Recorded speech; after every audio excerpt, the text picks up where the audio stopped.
out. All right, check it out, people. Here we go. This is how we compost around here. So we got 4 pallets set up in the traditional mechanism. I just emptied the middle bay over into that bay. So last fall, we had these heaped clear up above the top of those pallets.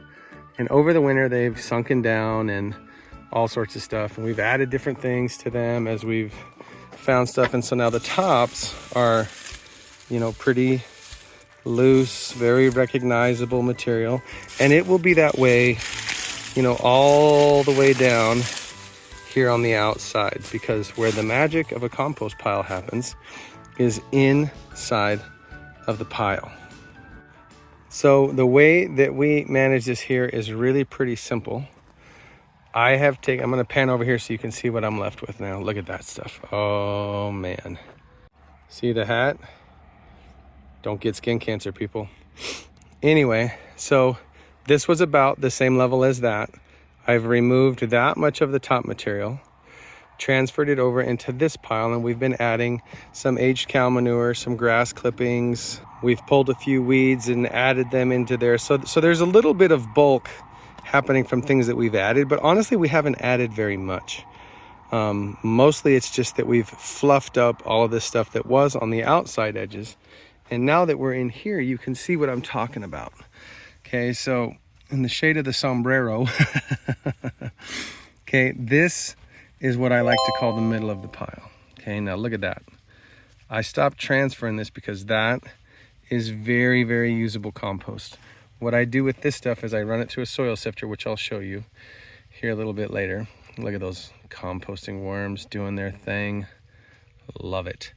Okay, so this is like the bottom of the pile where all the moisture gets trapped, and it's kind of on the inside. On the outside edge, like, look at how dry this stuff is. Okay, like, it's very crusty because it doesn't stay wet down there. And as we were higher in the pile, then it was definitely not wet. But now we're to the point where I can harvest some usable compost just by sifting all of this out. So when I run this through my soil screen, which is a really simple little mechanism, there's multiple ways that you can do it, all this big stuff will just end up getting transferred over to the pile and keep composting. So in our current system, that's a decent amount of compost. I'm gonna find probably something similar under there once I get that one all cleared.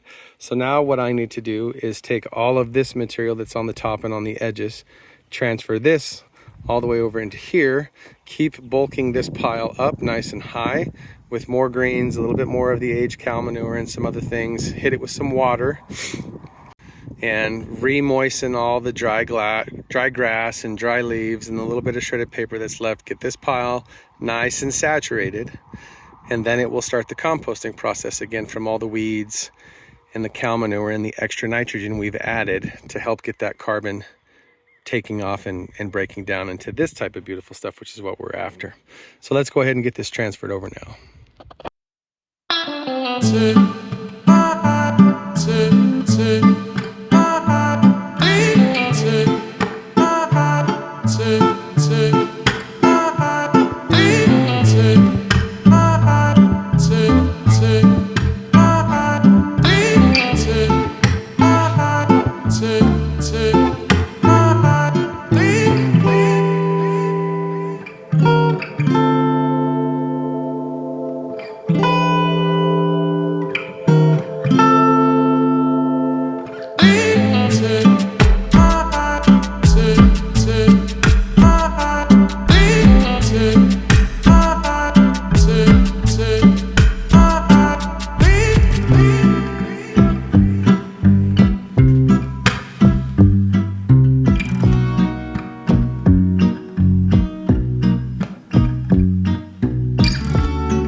All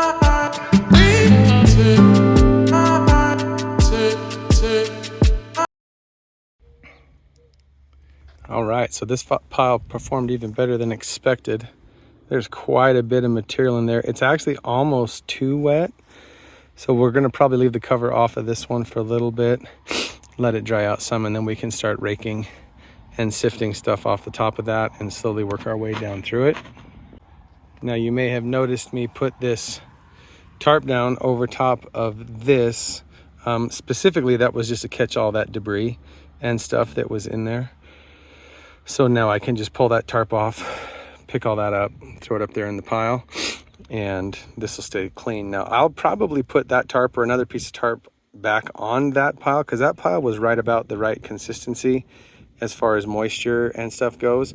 And then that way I don't have to worry about getting in here right away and sifting it. I can kind of keep coming back to this as I need it for a little bit. This pile we're going to keep building on.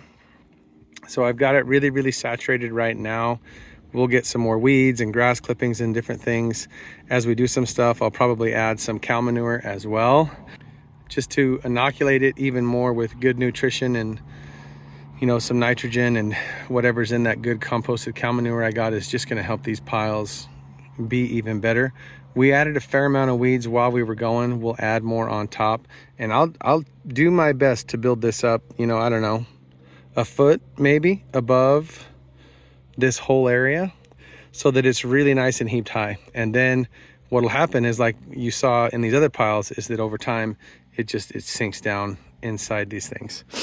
Now, a couple things to keep in mind on how I manage this system. I'm just using baling twine because that plastic cable doesn't decompose at all, so I just tie that on the front and then move it on down the line when I go to the next bay. This one was initially set up as a hot compost so that I could go back and forth between these two piles with this open on the end. But I decided this is just a lot easier and more manageable system for me to just pile it all up and kind of let it go. Know that when I get down to the bottom of the pile, I'm going to have all that. Like, that's a good amount of stuff for the season right here. And so we'll keep building this one until it just doesn't seem like it can hold anymore. We might even debate building one there. And once we get all of this material out of here, we'll start building into this space as well. Now let's talk design things that I did that were kind of dumb. If I had known better, I wouldn't have done it this way. And having used this now for the last 5 or 6 years, I figured a few things out.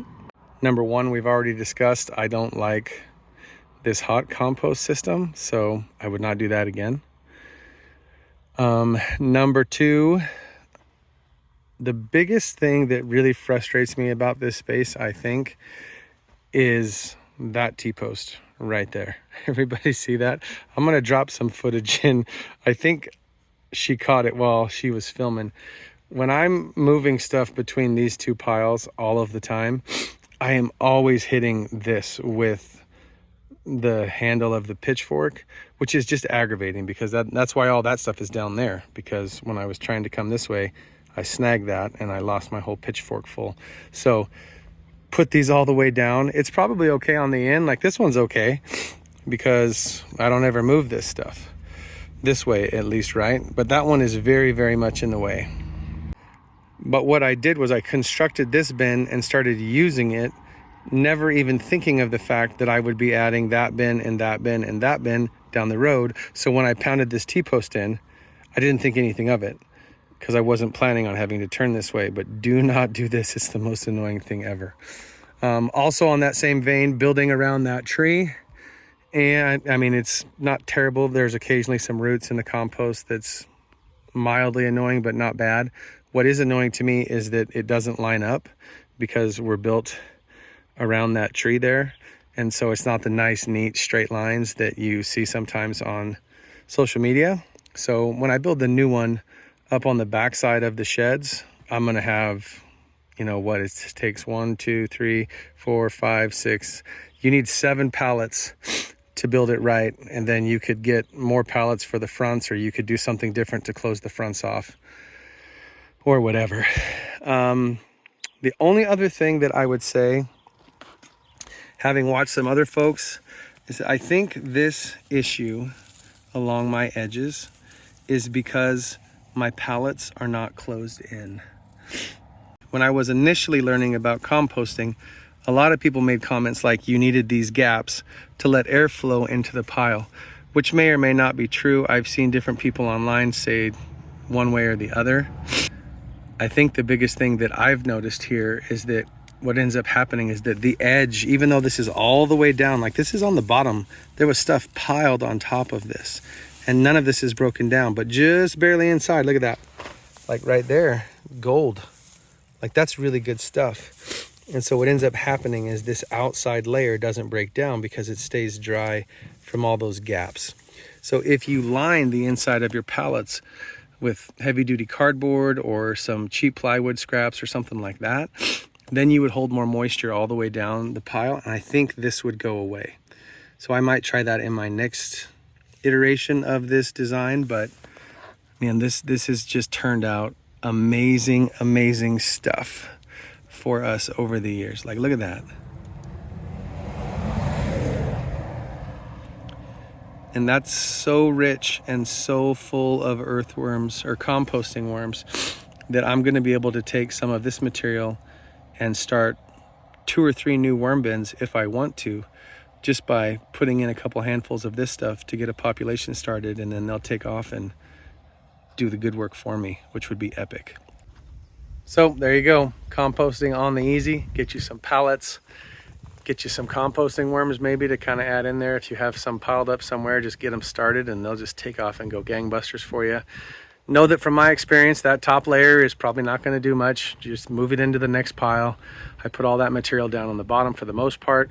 That's going to take off and compost, and then the next time, you know, probably this time next year when I tear apart that other one, there'll be another beautiful layer at the bottom. I'll transfer a little bit of material back over to the next ones, and we'll just keep kind of bouncing them back and forth and going at it. So if you like this video, then you're probably going to enjoy this one right here, where I talk about soil amendments and other organic amendments that we use to enhance the fertility of our gardens. I got a couple videos in the playlist that'll help you get your mind wrapped around some other things that can help you have the most productive garden ever. We'll see you in that video.